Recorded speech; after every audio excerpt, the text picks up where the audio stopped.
Good morning. Drug ഡിസൈൻ്റെ പോർഷനാണ് കേട്ടോ. Drug design അല്ലെങ്കിൽ നമുക്ക് പറയാം റാഷണൽ ഡ്രഗ് ഡിസൈൻ എന്ന് പറയാം. It is an inventive process of finding new medication. ഒരു പുതിയ മെഡിക്കേഷൻ നമുക്ക് കണ്ടുപിടിക്കുന്നതിനാണ് ഡ്രഗ് ഡിസൈൻ എന്ന് പറയുന്നത്. അല്ലെങ്കിൽ നമുക്ക് ഈ സ്മോൾ മോളിക്യൂൾസ് നമ്മൾ പറയാം ലിഗാൻഡ് ആയിട്ടാണ് പറയുന്നത്. ഈ ലിഗാൻഡിനെ നമ്മൾ ഡിസൈൻ ചെയ്യുകയാണ്. എങ്ങനെയാണെന്ന് വെച്ച് കഴിഞ്ഞാൽ ഈ ബയോളജിക്കൽ ടാർഗറ്റ് ഉണ്ടാവുമല്ലോ, ഓരോ എൻസൈംസ് ഉണ്ടാവുമല്ലോ, ആ എൻസൈമിൻ്റെ ബേസിസിലാണ് നമ്മൾ എന്ത് ചെയ്യണം, അതിൻ്റെ കോംപ്ലിമെൻ്ററി ഷേപ്പും ചാർജിനെയും ബേസ് ചെയ്തിട്ട് പുതിയ ലിഗാൻഡ് ഉണ്ടാക്കുന്നതിനെയാണ് ഡ്രഗ് ഡിസൈൻ എന്ന് പറയുന്നത്. മൊത്തം 2 തരത്തിലുള്ള ഡ്രഗ് ഡിസൈൻ ഉള്ളത്. ലിഗാൻഡ് ബേസ്ഡ് ഡ്രഗ് ഡിസൈനും സ്ട്രക്ചർ ബേസ്ഡ് ഡ്രഗ് ഡിസൈൻ എന്ന് പറയുന്നത്. അപ്പോൾ ലിഗാൻഡ് ബേസ്ഡ് ഡ്രഗ് ഡിസൈൻ എന്ന് പറയുന്നത് ഇൻഡയറക്റ്റ് ഡ്രഗ് ഡിസൈൻ ആയിട്ടാണ് കൺസിഡർ ചെയ്യുന്നത്. അതായത് നമുക്ക് അതർ മോളിക്യൂൾസ് ബയോളജിക്കൽ ടാർഗറ്റുമായിട്ട് ബൈൻഡ് ചെയ്യുന്ന മോളിക്യൂൾസിൻ്റെ ഒരു നോളജ് നമുക്ക് കിട്ടും. അതായത് ഇപ്പം കുറേ ടൈപ്പ് ഓഫ് ലിഗാൻഡുകൾ, സെറ്റ് ഓഫ് ലിഗാൻഡ്സ് നമുക്ക് അവൈലബിൾ ആണ്. ഇപ്പം നമുക്ക് ഫോർ എക്സാമ്പിൾ പറയുകയാണെങ്കിൽ ഒരുപാട് ഡ്രഗ്സ് ഇന്ന് മാർക്കറ്റിൽ അവൈലബിൾ ആണ്. അതിൻ്റെ സ്ട്രക്ചറൊക്കെ നമുക്ക് എന്തായാലും അറിയാം. സോ അതിനെ ബേസ് ചെയ്തിട്ട്, അതിനെ മോഡിഫൈ ചെയ്തിട്ട് നമുക്ക് എന്ത് ചെയ്യും, ആ ഉള്ള എക്സിസ്റ്റിംഗ് ആയിട്ടുള്ള ലിഗാൻഡുകളെ ബേസ് ചെയ്തിട്ട് നമ്മൾ പുതിയ മോളിക്യൂൾ ഡിസൈൻ ചെയ്യുകയാണ്. അതിനാണ് ലിഗാൻഡ് ബേസ്ഡ് ഡ്രഗ് ഡിസൈൻ എന്ന് പറയുന്നത്. അപ്പം ഈ ഒരു ചാർട്ടിൽ നമുക്ക് ഫാർമക്കോഫോർ എന്ന് വെച്ചാൽ എന്താണ്, ഏതാണോ പോർഷൻ ബയോളജിക്കൽ ടാർഗറ്റുമായിട്ട് ബൈൻഡ് ചെയ്തിട്ട് ബയോളജിക്കൽ ആക്ഷൻ പ്രൊഡ്യൂസ് ചെയ്യുന്നത് അതിനെ നമ്മൾ ഫാർമക്കോഫോർ എന്ന് പറയും. അപ്പോൾ ആദ്യം അത് ഏതാണ് ആ പോർഷൻ നമ്മൾ ഫാർമക്കോഫോർ വന്നിട്ട് ഐഡൻറ്റിഫൈ ചെയ്തു. ഇനി ഫാർമക്കോഫോറിനെ നമുക്ക് മോഡിഫൈ ചെയ്യണം. എന്തിനാണ് മോഡിഫൈ ചെയ്യണേ, നമുക്കറിയാം ഒരു റിസപ്റ്ററിൽ പോയിട്ട് ബൈൻഡ് ചെയ്യുമ്പോൾ അതിൻ്റെ ചാർജുകൾ ഒക്കെ ബേസ് ചെയ്തിട്ടാണ് ആ റിസപ്റ്ററിൽ പോയിട്ട് ബൈൻഡ് ചെയ്യുക പ്രോട്ടീനിലായിട്ട്. അപ്പോൾ അങ്ങനെ അതിന് ഫാർമക്കോഫോറിനെ നമുക്ക് മോഡിഫൈ ചെയ്യണം. എന്നിട്ട് നമ്മൾ നോക്കും റിസപ്റ്ററിൽ ഫിറ്റ് ആണോ നോക്കും. അപ്പോൾ റിസപ്റ്ററിൽ ഫിറ്റ് ആണ് എങ്കിൽ നമുക്കൊരു പൊട്ടൻഷ്യൽ ഡ്രഗായിട്ട് നമുക്കതിനെ കൺവേർട്ട് ചെയ്യാം. ഈ റിസപ്റ്ററിൽ ഫിറ്റ് ആണോ നോക്കുന്നത് കമ്പ്യൂട്ടർ എയ്ഡഡ് ഡ്രഗ് ഡിസൈൻ വഴിയാണ് കേട്ടോ. കമ്പ്യൂട്ടറിൽ നമുക്കത് ചെയ്യാൻ കഴിയും. സോഫ്റ്റ്വെയർസ് അവൈലബിൾ ആണ്. അത് മോളിക്കുലർ ഡോക്കിംഗ് നടക്കുന്നുണ്ടോ എന്നറിയാൻ വേണ്ടിയിട്ട് കേട്ടോ. ഇനി പൊട്ടൻഷ്യൽ റിസപ്റ്ററിൽ ഫിറ്റ് ആയിട്ടുണ്ടെങ്കിൽ നമുക്ക് പറയാം പൊട്ടൻഷ്യൽ ഡ്രഗാണ്. ഇനി അല്ല, റിസപ്റ്റർ ബൈൻഡിങ് വളരെ കുറവാണ് എങ്കിൽ വീണ്ടും നമുക്ക് എന്ത് ചെയ്യണം, ഫാർമക്കോഫോർ മോഡിഫൈ ചെയ്യണം. എന്നിട്ട് വീണ്ടും റിസപ്റ്ററിൽ പോയി ഡോക്കിംഗ് ചെയ്താൽ മാത്രമേ പൊട്ടൻഷ്യൽ ഡ്രഗായിട്ട് കൺവേർട്ട്. ഇതാണ് ലിഗാൻഡ് ബേസ്ഡ് ഡ്രഗ് ഡിസൈൻ എന്ന് പറയുന്നത്. ഇനി സ്ട്രക്ചർ ബേസ്ഡ് ഡ്രഗ് ഡിസൈൻ എന്ന് പറഞ്ഞാൽ വളരെ ഡയറക്റ്റ് ആയിട്ടുള്ളൊരു ഡ്രഗ് ഡിസൈൻ. അതായത് നമുക്ക് ഈ ബയോളജിക്കൽ ടാർഗറ്റ് പ്രോട്ടീൻ്റെ സ്ട്രക്ചർ നമുക്കറിയാം. അതിന് കോംപ്ലിമെൻ്ററി ആയിട്ടുള്ളൊരു ലിഗാൻഡ് നമുക്ക് എന്ത് ചെയ്താൽ മതി, ഡിസൈൻ ചെയ്താൽ മതി. സോ ഈ പ്രോട്ടീൻ്റെ സ്ട്രക്ചർ നമ്മൾ ഒബ്റ്റെയിൻ ചെയ്യുന്നത് NMR സ്പെക്ട്രോസ്കോപ്പി, അതുപോലെ ക്രിസ്റ്റലോഗ്രാഫി ടെക്നിക്കും എക്സ്റേ ക്രിസ്റ്റലോഗ്രാഫി ടെക്നിക്കും, അതുപോലെ ഹോമോളജി മോഡലിംഗ് എന്ന് പറയും. അപ്പോൾ അതിനെപ്പറ്റി ഡീറ്റെയിൽ ഒന്നും അറിയണ്ട. ഹോമോളജി മോഡലിംഗ് എന്നുള്ള ടേം പഠിച്ച് വയ്ക്കുക. അതായത് ഹോമോളജി മോഡലിംഗ് എന്ന് പറഞ്ഞു കഴിഞ്ഞാൽ ഓൾറെഡി എക്സിസ്റ്റിംഗ് ആയിട്ടൊരു ഡ്രഗ് പ്രോട്ടീൻ മോളിക്യൂൾ നമുക്ക് വന്നിട്ട് പ്രോട്ടീൻ ഡാറ്റ ബാങ്ക് എന്ന് പറഞ്ഞൊരു ഓൺലൈൻ സോഫ്റ്റ്വെയർ അവൈലബിൾ ആണ്. അതിനകത്ത് അതിനെ കുറച്ചുകൂടെ മോഡിഫൈ ചെയ്തിട്ട് നമുക്ക് ഡിസൈൻ ചെയ്യാൻ പറ്റും. അതിനെയാണ് പ്രോട്ടീന് ഡിസൈൻ ചെയ്യാൻ പറ്റും. അതിനെയാണ് ഹോമോളജി മോഡലിംഗ് എന്ന് പറയുന്നത്. അപ്പോൾ ഇത്ര ഓർത്തിരിക്കുക. X-ray crystallography NMR spectroscopy homology model വഴി നമുക്ക് എന്ത് ചെയ്യണം, ബയോളജിക്കൽ ടാർഗറ്റിൻ്റെ 3D സ്ട്രക്ചറുകൾ കാര്യങ്ങൾ നമുക്ക് അറിയാൻ പറ്റും. ഇനി അതിനനുസരിച്ച് നമ്മൾ പുതിയൊരു ഡ്രഗ് മോളിക്യൂൾ അല്ലെങ്കിൽ ലിഗാൻഡ് മോളിക്യൂൾ ഡിസൈൻ ചെയ്യുന്നതാണ് structure based drug design. So ഇവിടെ ആ ഒരു ചാർട്ടിൽ ആദ്യം പ്രോട്ടീനിലെ ആക്റ്റീവ് സൈറ്റ് ഏതാണെന്ന് നമ്മൾ ഐഡൻറ്റിഫൈ ചെയ്തു. അത് കഴിഞ്ഞിട്ട് നമ്മൾ ലിഗാൻഡ് ഡിസൈൻ ചെയ്തു. ഈ ലിഗാൻഡ് ഒരു ഫ്രാഗ്മെൻ്റായിട്ട് ഡിസൈൻ ചെയ്യും. എന്നിട്ടൊരു നല്ലൊരു മോളിക്യൂളായിട്ട് ഗ്രോ ചെയ്യണം, കൺവേർട്ട് ചെയ്യണം നമ്മൾ. എന്നിട്ട് ആ ലിഗാൻഡ് നമ്മൾ മോളിക്കുലർ ഡോക്കിംഗ് വഴി റിസപ്റ്ററിൽ ഫിറ്റ് ആവുന്നുണ്ടോ നോക്കും.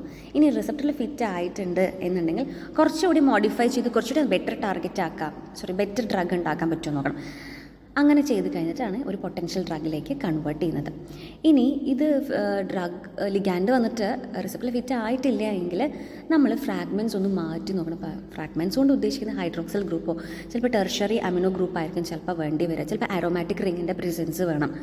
അങ്ങനെയൊക്കെ നമ്മളത് ചേഞ്ച് ചെയ്തിട്ട് പിന്നെയും പുതിയ ലിഗാൻഡ് ഫ്രാഗ്മെൻറ്റ്സ് വീണ്ടും നമ്മൾ ഡിസൈൻ ചെയ്യണം. എന്നിട്ട് പിന്നെയും മോളിക്കുലർ ഡോക്കിംഗ് ചെയ്ത് റിസപ്റ്ററിൽ ഫിറ്റ് ആവുന്നുണ്ടോ നോക്കും. അതിനുശേഷമാണ് ഒരു പൊട്ടൻഷ്യൽ ഡ്രഗായിട്ട് നമ്മളത് കൺവേർട്ട് ചെയ്യും. ഈ ഒരു സ്ട്രക്ചർ ബേസ്ഡ് ഡ്രഗ് ഡിസൈനിൽ നമുക്ക് എന്തറിയാൻ പറ്റും, ബയോളജിക്കൽ ടാർഗറ്റിനെ പറ്റിയുള്ള നോളജ് ഉണ്ടാവും. ലിഗാൻഡ് ബേസ്ഡ് ഡ്രഗ് ഡിസൈനിൽ നമുക്ക് പ്രോട്ടീൻ ടാർഗറ്റിനെ പറ്റി ഒന്നും അറിയില്ല. നമ്മളൊരു കുറേ സെറ്റ് ഓഫ് ലൈബ്രറീസിൽ നിന്ന് എന്ത് ചെയ്യാണ്, കുറേ ലിഗാൻഡ് മോളിക്യൂൾ നമ്മൾ റാൻഡമായിട്ട് ഡിസൈൻ ചെയ്ത് വെക്കുകയാണ്. ഓക്കെ, ഇതാണ് സ്ട്രക്ചർ ബേസ്ഡും ലിഗാൻഡ് ബേസ്ഡും. പിന്നെ ഇതിൻ്റെ സ്റ്റെപ്പുകൾ എന്ന് പറഞ്ഞു കഴിഞ്ഞാൽ ഫസ്റ്റ് സ്റ്റെപ്പിൽ LBDD ligand based drug design എന്ന് പറയുമ്പോൾ വിർച്വൽ ഡാറ്റാ ബേസ് പ്രിപ്പറേഷൻ. അത് നമുക്ക് കുറേ ഓൺലൈനായിട്ട് സിങ്ക് ഡാറ്റാ ബേസ് ഉണ്ട്, അതിൽ കുറേ ലിഗാൻഡുകൾ ഓൾറെഡി അവൈലബിൾ ആണ്.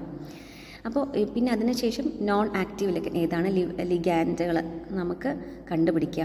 പിന്നെ സിമിലാരിറ്റി സെർച്ച് നോക്കുക. ഇപ്പം ഫോർ എക്സാമ്പിൾ പറയുകയാണെങ്കിൽ നമുക്കറിയാം ബീറ്റാലാക്ടം ആൻറ്റിബയോട്ടിക്സ് ഉണ്ട്. അപ്പോൾ ഈ ബീറ്റാലാക്ടത്തിൻ്റെ എന്തെങ്കിലും മോഡിഫിക്കേഷൻ ചെയ്തിട്ട് നമുക്കൊരു പുതിയ ലിഗാൻഡ് ഡിസൈൻ ചെയ്യാം. അപ്പോൾ സിമിലാരിറ്റി നമുക്ക് സെർച്ച് ചെയ്യാനായിട്ട് സ്വിസ് PDB എന്ന് പറഞ്ഞൊരു സോഫ്റ്റ്വെയർ അവൈലബിൾ ആണ്. അപ്പോൾ സിമിലാരിറ്റി സെർച്ച് ചെയ്യുകയാണ്. പിന്നെ QSAR 3D QSAR അനലൈസ് ചെയ്യും. 3D QSAR എന്ന് പറഞ്ഞാൽ വലിയൊരു ടെക്നിക്കാണ് കേട്ടോ. ജസ്റ്റ് അറിഞ്ഞിരിക്കുക. ക്വാണ്ടിറ്റേറ്റീവ് സ്ട്രക്ചർ ആക്റ്റീവ് റിലേഷൻഷിപ്പ് നമ്മൾ ആ പോർഷൻ പഠിച്ചില്ലേ, അതിൽ ഓരോ ആറ്റത്തിൻ്റെ കാര്യങ്ങൾ, ഹാമഡ് കോൺസ്റ്റൻറ്റ്, അങ്ങനെ ഇതെല്ലാം നോക്കിയിട്ടൊക്കെയാണ് 3D QSAR അനാലിസിസ് ഒരു ലിഗാൻഡിൻ്റെ ചെയ്യുന്നത്. ഇനി ഫാർമക്കോഫോഴ്സ് നമ്മളൊന്ന് സ്ക്രീൻ ചെയ്യണം. ഹിറ്റ് ലിസ്റ്റ് പ്രിപ്പയർ ചെയ്യുക. ഹിറ്റ് ലിസ്റ്റ് എന്ന് പറയുമ്പോൾ കുറേ ലിഗാൻഡുകൾ കിട്ടുന്നത് നമുക്ക് ആവശ്യമുള്ളത് മാത്രം സോർട്ട് ചെയ്യുക.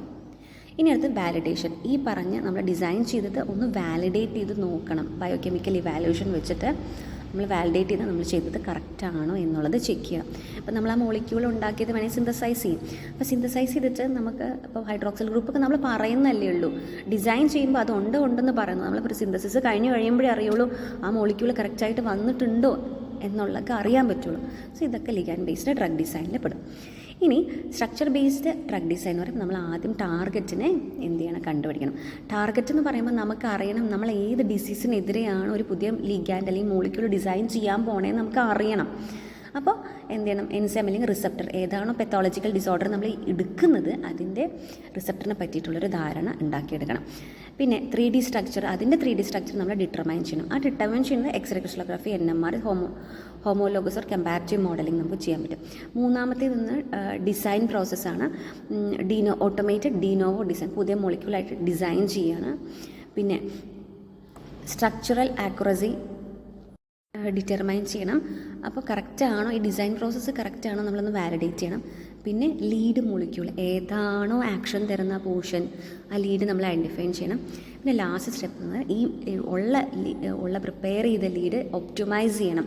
അതായത് pharmaco kinetic, pharmaco dynamic properties, അതിൻ്റെ ടോക്സിസിറ്റി കാര്യങ്ങളൊക്കെ നമ്മൾ നോക്കണം. അതാണ് സ്റ്റെപ്സ് ഇൻ SBDD എന്ന് പറയുന്നത്.